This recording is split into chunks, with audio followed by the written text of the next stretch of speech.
Bom dia. Tudo bem com vocês? Tão ruim assim? Tudo bem, gente. Não tem problema nenhum de não estar bem. Hoje, mais cedo, o Rafa mandou mensagem e perguntou assim: e aí, cara, como é que você está? Eu falei: eu estou normal. Eu aprendi isso com um cara lá de Moçambique, que perguntaram para ele, falaram assim: ô fulano, como é que você está? Ele falou assim: eu estou normal. Aí esses amigos nossos perguntaram: fulano, o que é estar normal?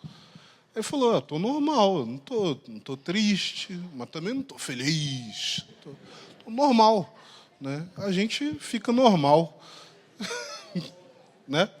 É uma forma mais europeia de viver, né? Na Europa, segundo Tiago Cavaco, o pessoal é desconfiado de muita alegria. A pessoa é muito alegre e eles acham que tem alguma coisa errada, né? E tem gente que é alegre demais, né, gente? Vamos concordar que tem pessoas que você fala assim: isso não é normal. Isso não pode ser. Não, que isso, gente?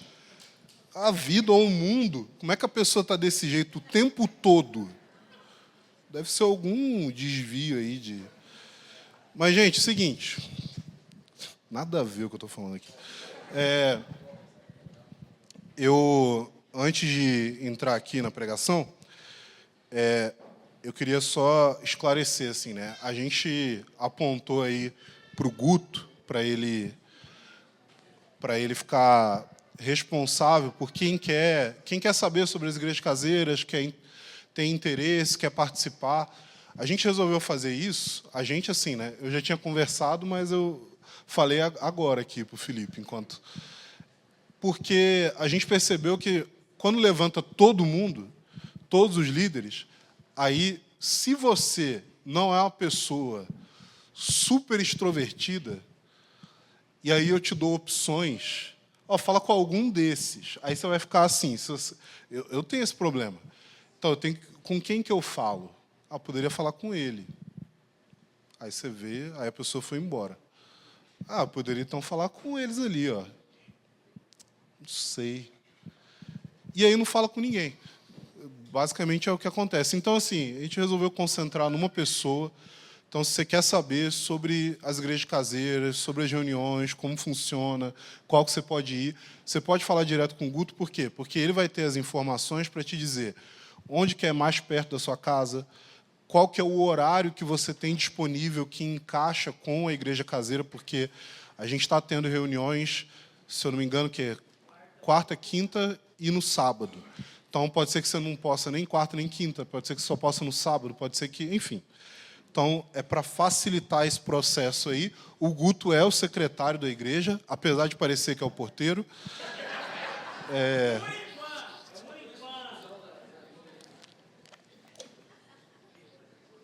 Mas, só para deixar essa parte clara aí, de qual é a função dele de fato.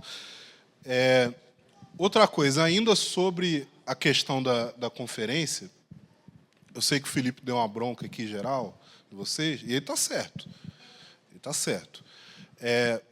Eu só quero falar de uma outra parte, que é: a gente tem uma preocupação, e eu tenho isso como uma filosofia de ministério, que é uma filosofia simples, que é assim: e se as pessoas quisessem fazer as coisas? Sabe, é um pensamento novo.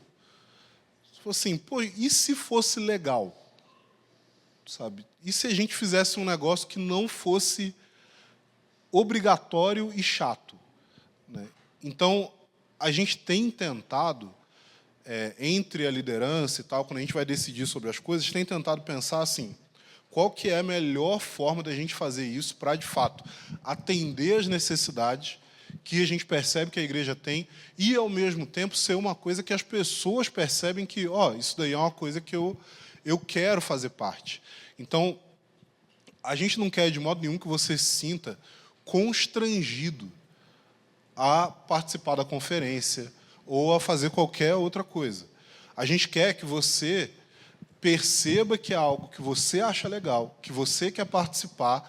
E aí, dentro daquilo que o Felipe falou, tem o quê? Tem a nossa brasilidade de postergar, de deixar de fazer o negócio na hora, de ficar enrolando, de depois ficar mais caro. Então, a ideia é assim, ajudar você a não cair nessa armadilha.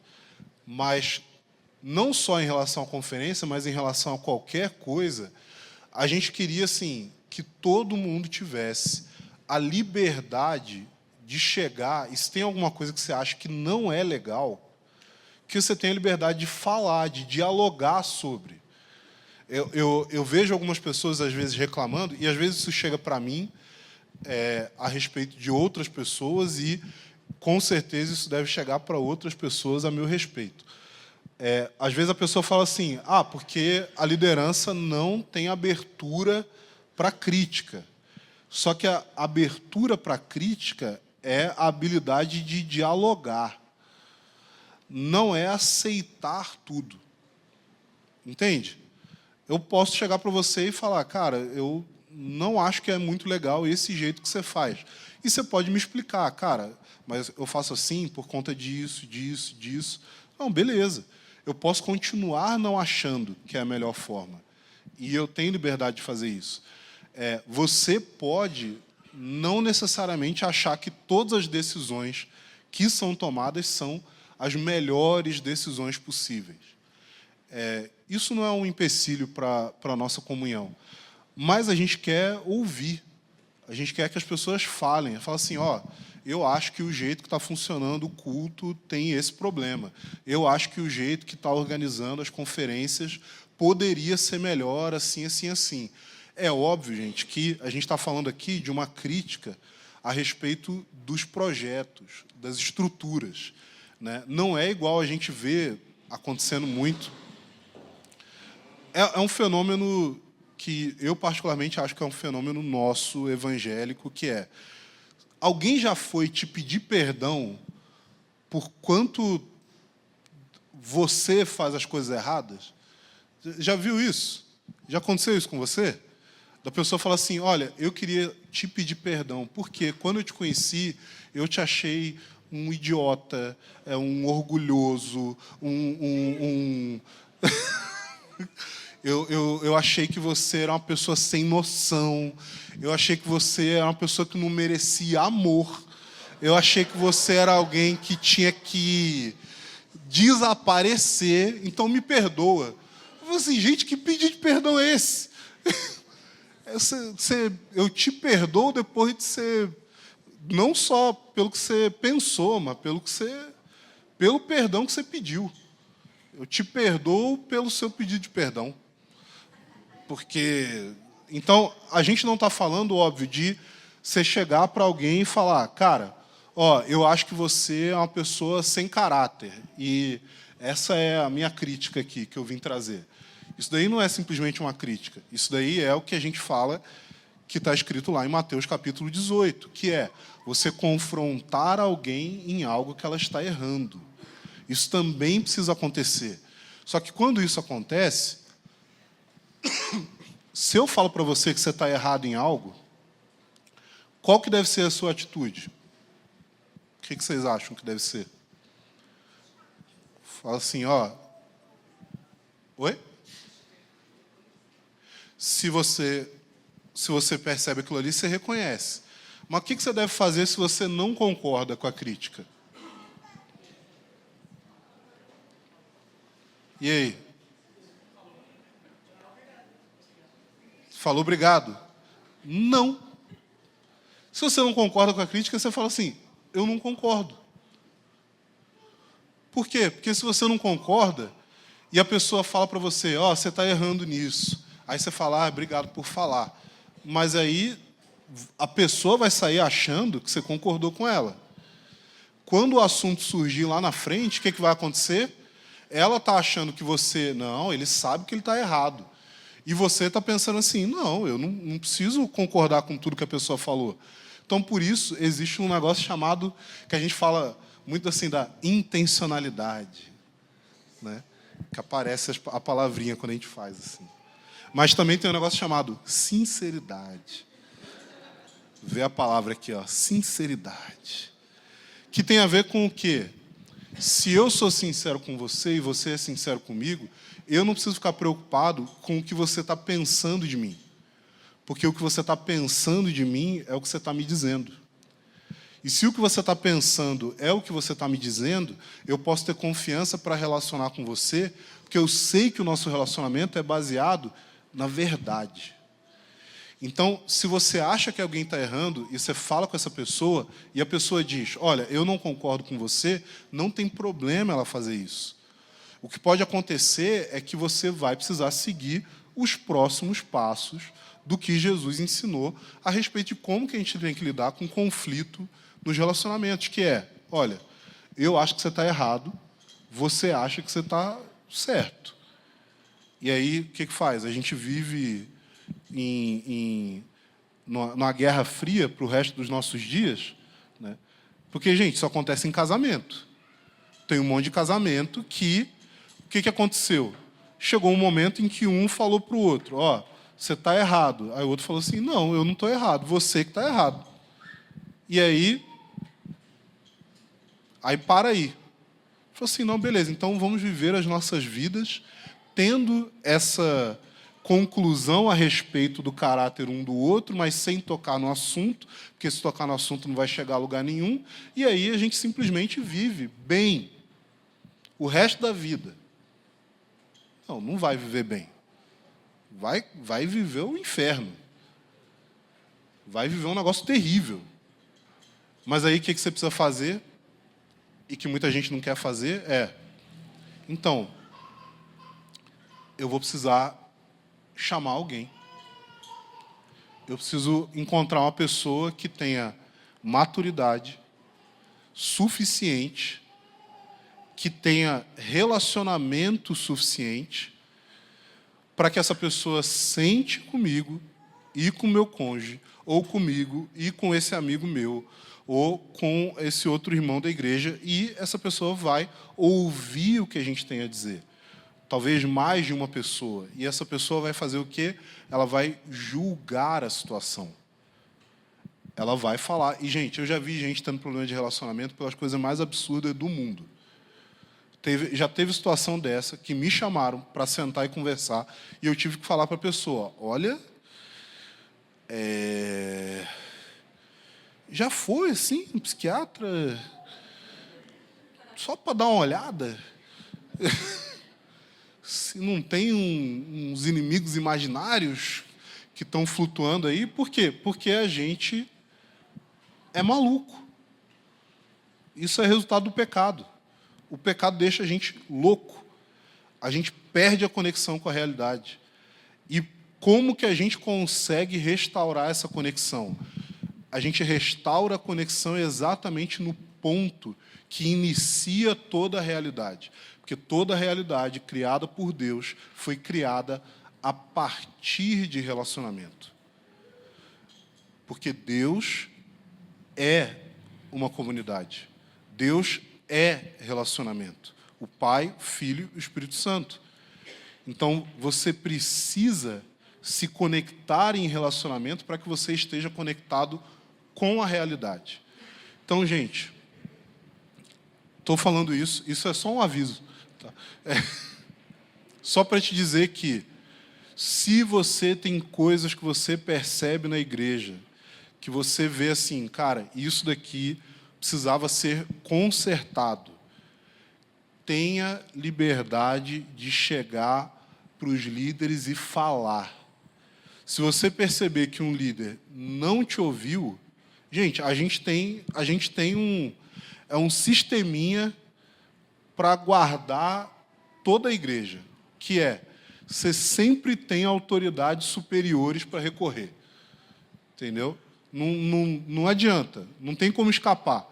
Você falou com um cara que é líder da igreja caseira, você percebe que a pessoa teve uma atitude errada, você é livre para procurar um dos supervisores das igrejas caseiras. Você vai chegar, você vai chamar o Miranda, você vai chamar o Caleb, você vai chamar o Rafa, você vai chamar o Felipe, você vai chamar alguém que vai falar assim, ó, falei com o líder da igreja caseira, ele não quis me ouvir e tal, me tratou mal, me xingou, soltou os cachorros em cima de mim, enfim, me jogou água, alguma coisa. Quero ajuda. Por quê? Porque eu fui fazer eu fui dar a minha contribuição, eu fui falar de algo que eu acho que está prejudicando a igreja. E aí a gente vai fazer o quê? A gente vai prosseguir na resolução disso. Se você falar com o supervisor e o supervisor também jogar água em você, jogar pedaço de fruta, sabe, o lixo orgânico, começar a te atacar, procura alguém do presbitério. Se alguém do presbitério jogar saladas de fruta em você, sabe, xepa da feira, coisa desse tipo, cara, pode falar comigo. Eu te dou o número do Haroldo. Você liga para ele. Se o Haroldo... Aí você fala com o Escher, lá em Jerusalém. Porque de lá, ele não tem como jogar nada em você. Entendeu? Mas a ideia é o quê? A ideia é que a gente sabe que todo mundo é falho. E nós precisamos dessas coisas para nos proteger de nós mesmos. Então, tem alguma crítica? Procura, fala. Existe um risco, que é pessoas que geralmente têm uma tendência maior a criticar, mas buscando uma solução, no geral, são pessoas que têm algum tipo de característica de liderança. Então, pode ser que você seja convidado a ser participante da resolução do problema que você viu. Então, pensa bem nessa parte. Eu lembro uma vez, acho que não tem problema eu falar, né, Felipe? Porque o Felipe veio falar um negócio comigo. E aí eu falei, cara, não tem... me perdoa, não queria ter causado isso. E aí eu falei para ele assim, cara, o que aconteceu comigo, te peço perdão, não é desculpa e tal, mas só para eu te falar qual que é a situação. Eu falei, aconteceu isso. Aí o Felipe depois falou assim, fiquei até com vergonha de falar agora. Estou querendo até orar por você. Mas a questão é o quê? Gente, a gente precisa de comunicação. Sem comunicação, né, é como diz aquele versículo, quem não comunica... Não, perdão. É o Chacrinha, né, que falava isso. Beleza, terminei um aviso. Eu vou ter que pregar 10 minutos mesmo. Gente, seguinte, a gente falou da conferência aqui em outubro. Em agosto, primeiro final de semana de agosto, a gente vai ter uma conferência em Curitiba, que a gente vai fazer em parceria com o pessoal lá da Cornerstone, que é uma igreja que nunca poderia ser no Rio de Janeiro, porque ninguém ia conseguir falar esse nome. O pessoal vai falar, bora lá na Cornerstone. Ia ser interessante, Mas a gente vai ter essa conferência lá, vai uma equipe do Convergência que vai ministrar, grande parte das coisas vão ser cuidadas pela equipe lá, deles, só que eu queria deixar aberto para quem quiser ir. Se você só quer, não, quero ir, quero estar junto, quero conhecer o pessoal de lá e tal, se você tem esse desejo, pode procurar a gente, pode falar. Eu ia falar, pode falar comigo ou com o Ciro, mas fala com o Ciro, porque se você falar comigo, eu vou falar com o Ciro. Fala com o Ciro, porque a gente pode ver a possibilidade de hospedagem lá com os irmãos. Os custos vão ficar por sua conta. Mas se você quiser juntar uma galera, de repente, junta em um carro só, divide o custo de combustível e tal. Estou falando isso por quê? Porque é uma forma da gente ter esse intercâmbio, da gente conhecer outros irmãos que a gente tem se aproximado, da gente ter comunhão com gente que é um pouquinho fora da nossa bolha. Não é muito, não, mas é um pouquinho ainda. E eu acho que isso é uma coisa legal, que pode nos enriquecer. Agora eu vou pregar.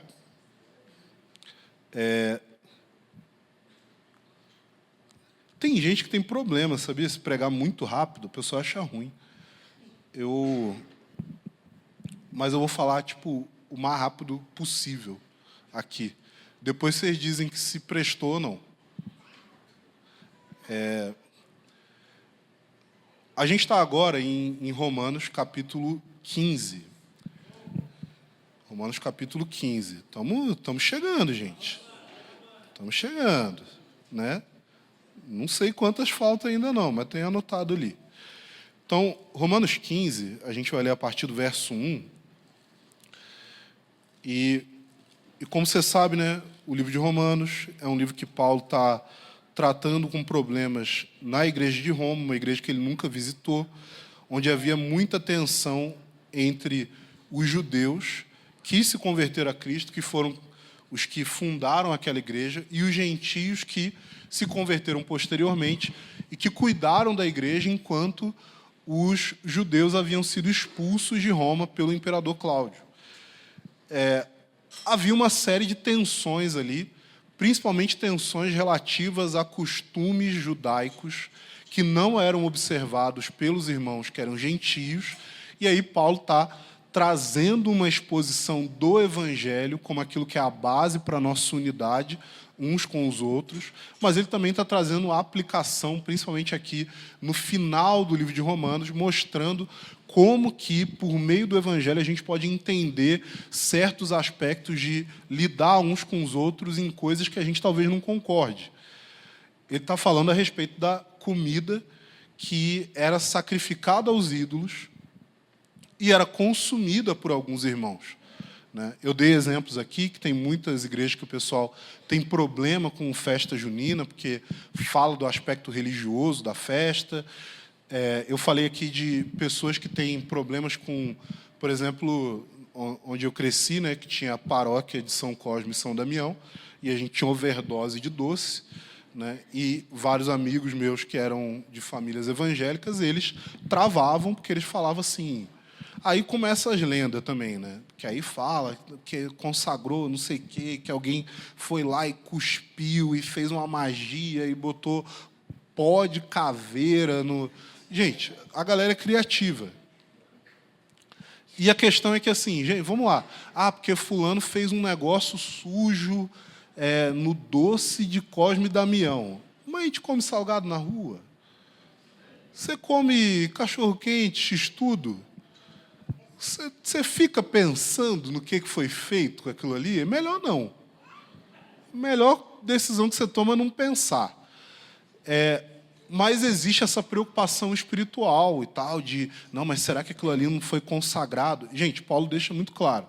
Ele está falando a respeito de carnes que eram sacrificadas para ídolos pagãos e que depois eram comercializadas e que os irmãos estavam comprando e comendo. E isso daí era totalmente contra as legislações judaicas, mas os irmãos que eram ali daquela cidade não tinham problema de consumir. E eles não tinham problema de consumir por quê? Porque Paulo vai falar que existe uma diferença entre fortes e fracos na fé. Essa força e fraqueza na fé tem a ver com a força ou a fraqueza da consciência do indivíduo. Não é que um é forte, no sentido de ser robusto, mas é que um tem uma consciência um pouco mais resistente. E o outro tem uma consciência um pouco mais sensível. E Paulo não está dizendo que isso é, em última análise, um sinal de maturidade ou imaturidade.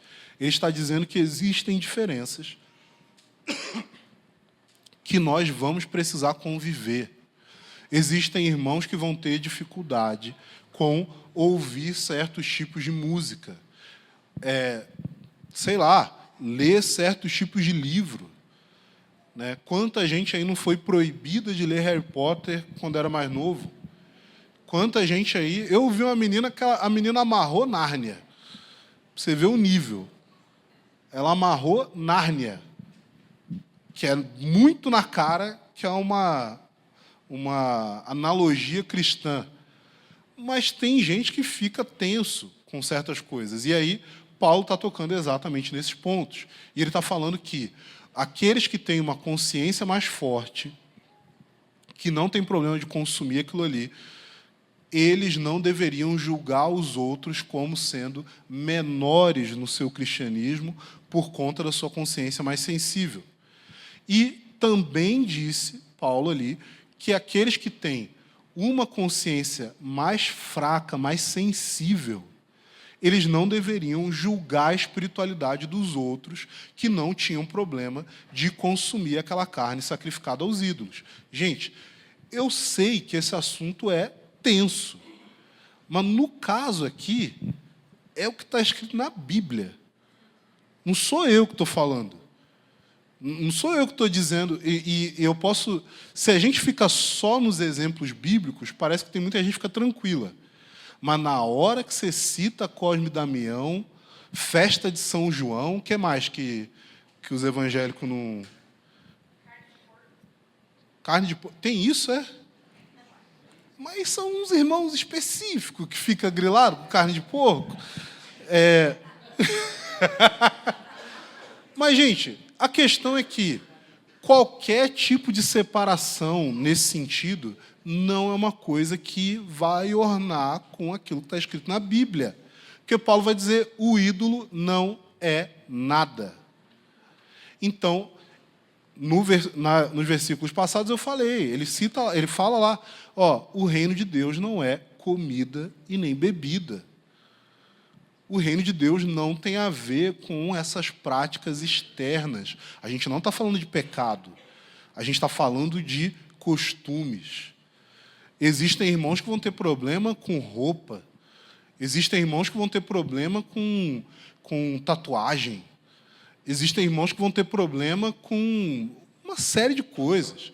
Não pode ter o cabelo assim, não pode ter o cabelo assado, não pode usar a roupa assim, não pode usar a roupa assada, não pode ouvir essa música, não pode ouvir aquela música, não pode... Gente, nada disso está de acordo com aquilo que a gente encontra nas Escrituras.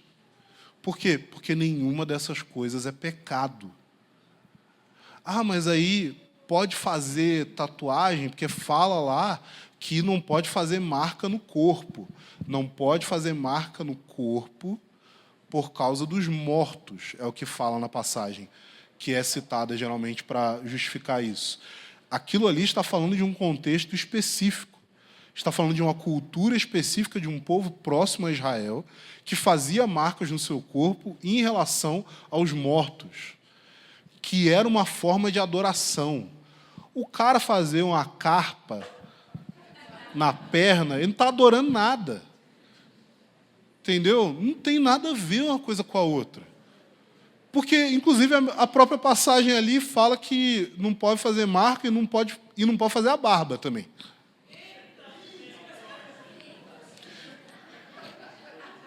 E se a gente for entrar nessa, gente, não pode fazer marca, não pode fazer a barba, não pode usar roupa com tecido diferente, e os irmãos tudo com terno cheio de poliéster. Não tem um terno 100% algodão. Está errado, tem que seguir tudo ali, mas existe um contexto, e esse contexto precisa ser respeitado. E a gente precisa entender que o objetivo da fala de Paulo aqui não é fomentar uma superioridade em relação aos outros irmãos, mas é aprender a conviver com convicção dentro daquilo que a sua consciência permite. Então, aqui a partir do versículo 1, vai dizer, ora, nós que somos fortes na fé temos de suportar as debilidades dos fracos e não agradar a nós mesmos. Portanto, cada um de nós agrade ao próximo no que é bom para a edificação. Calma aí. Porque também Cristo não agradou a si mesmo. Pelo contrário, como está escrito, os insultos dos que te insultavam caíram sobre mim. Pois tudo que no passado foi escrito, para o nosso ensino foi escrito, a fim de que pela paciência e pela consolação das Escrituras tenhamos esperança. Ora, o Deus da paciência e da consolação lhes conceda o mesmo modo de pensar de uns para com os outros, segundo Cristo Jesus, para que vocês, unânimes e a uma só voz, glorifiquem a Deus e Pai de nosso Senhor Jesus Cristo. Então, o que eu queria demonstrar para vocês é o seguinte: Paulo está dando aqui sinais muito claros de maturidade cristã. Uma maturidade que é diferente de ser forte na sua consciência somente. Isso não é maturidade. Você não ter problema de participar de uma determinada festa, de consumir um certo tipo de música, de participar de determinado contexto cultural, isso daí não indica que você é um cristão maduro. Isso aí só indica que você tem uma consciência que talvez não é afetada por certas coisas que outros irmãos têm a sua consciência afetada. E só. Se o cara tem problema de usar determinada roupa, se o cara tem problema de participar de determinada comemoração, se o cara tem problema de ouvir determinado tipo de música, a atitude que deve se ter em relação a essa pessoa é respeito. Você pode ter opinião diferente, você pode argumentar com a pessoa, mas você não pode querer forçar ela a fazer as coisas da maneira que você se sente mais confortável. Existem sinais claros de maturidade, mas existem sinais claros de imaturidade ou de uma falsa maturidade cristã. Esses sinais são, como eu listei aqui, o primeiro deles, implacabilidade, que eu não sei se é uma palavra, mas dá para entender. O que é ser implacável? Ser implacável é o contrário de ser misericordioso, de ser paciente. Obrigado. Ser implacável tem a ver com alguém não ter uma atitude de perdão. Ela vem de uma ideia de maturidade distorcida. É aquela ideia de que quem é maduro não tem paciência com a imaturidade alheia. Essa não é a imagem que a gente vê representada em Jesus.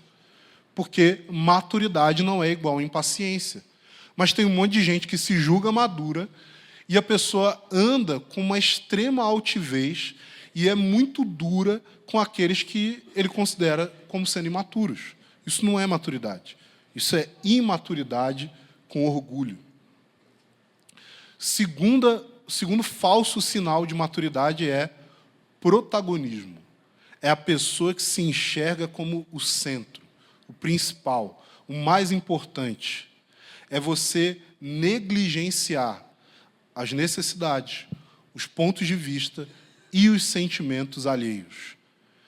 Você ser insensível para com o outro não é ser maduro.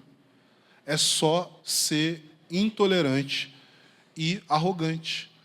Tem gente que acha que a maturidade é eu olhar para as pessoas e simplesmente achar o seguinte: olha, se eu sei mais do que você, se eu me considero mais espiritual que você, se eu tenho mais experiência que você, se eu tenho qualquer coisa que faz com que eu possa me perceber superior a você, eu tenho direito de fazer e falar qualquer coisa. E isso não é verdade. Terceiro sinal falso de maturidade é a pessoa que tem uma atitude de altivez. É a pessoa que se percebe como aquela que deve ser servida. É a pessoa que acha que, se eu sou mais maduro e você é menos, automaticamente você tem que fazer as coisas para mim. Automaticamente você tem que me servir. E isso está em contraste objetivo com aquilo que Jesus falou sobre ser maior, mais maduro, mais avançado na sua fé. Porque maior é aquele que serve. E o último sinal aqui, falso de maturidade, é sectarismo. É agir de um modo que causa divisão. A partir de um senso de superioridade, de uma revolta contra a injustiça, você se torna alguém que causa divisão entre os irmãos, que fala mal dos outros, que faz com que as pessoas pensem mal de outros, que fica soltando opiniões a respeito de outras pessoas, não para a pessoa em si, mas para outras pessoas ao redor, de modo que você queima aquela pessoa ali porque você acha que tem alguma coisa muito errada com ela. Isso daí também não é um sinal de maturidade. Tem gente que acha que ser maduro é ser extremamente crítico, e isso não é real. Mas o que é verdadeira maturidade? Como eu disse, ser forte não é ser maduro. Ter a consciência forte não é sinal de maturidade. Ser maduro tem a ver com ser parecido com Jesus. E ser parecido com Jesus como? Se você é forte, ok. Mas se você é maduro, você suporta, você apoia os fracos dentro daquilo que pode não agradar a você. Você se coloca numa posição em que você fica desconfortável para o bem-estar alheio. Você tem paciência, você suporta, você não precisa ser extremamente duro o tempo todo. Isso daí é um sinal de maturidade. Jesus é aquele que, em Mateus, fala, citando a profecia de Isaías, ele não vai apagar o pavio que fumega, ele não vai quebrar a cana que está rachada. Ou seja, Jesus não vai pegar alguém que já está por baixo e vai afundar mais essa pessoa. Mas, às vezes, a nossa atitude, que a gente pensa que é maturidade, é fazer exatamente isso. É pisar naqueles que já estão embaixo. Se você é forte na sua consciência, beleza, você tem liberdade para isso. Mas se você é maduro, você vai ser uma pessoa abnegada. O que é uma pessoa abnegada? É alguém que não vai agradar a si mesmo enquanto busca a edificação dos outros. Assim, eu sei que isso vai ser problemático para mim, eu sei que isso vai me dar dor de cabeça, mas eu sei que isso vai ajudar as pessoas. Eu sei que isso vai me tirar da minha zona de conforto, mas eu sei que isso vai produzir edificação. Eu sei que isso vai fazer com que a pessoa seja ajudada. Então, eu vou ter essa atitude. Então, por um lado, a gente fala de paciência, que tem a ver com suportar os fracos, com dar esse suporte, com aguentar a imaturidade alheia para o bem da pessoa, mas a gente também tem o lado da abnegação, que tem a ver com, não é só aguentar, mas é eu ativamente me envolver de uma forma que talvez não vai ser tão agradável para mim, mas que eu sei que vai ajudar aqueles que estão ali próximos de mim. Maturidade também tem a ver com utilidade. Tem gente que se acha muito madura, mas é inútil. Não produz nada, não contribui com nada. A pessoa acha assim, não, é porque eu sou uma pessoa profética. Não, meu amigo, você é crítico e sem educação. São coisas diferentes.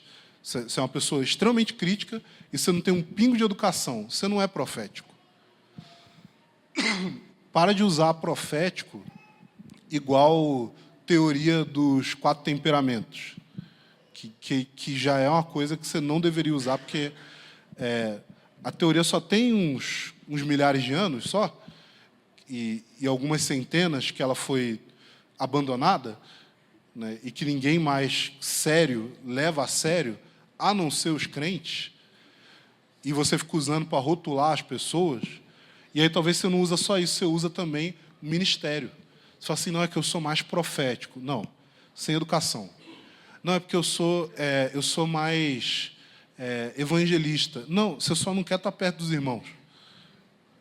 Você só não quer que as pessoas te conheçam na igreja.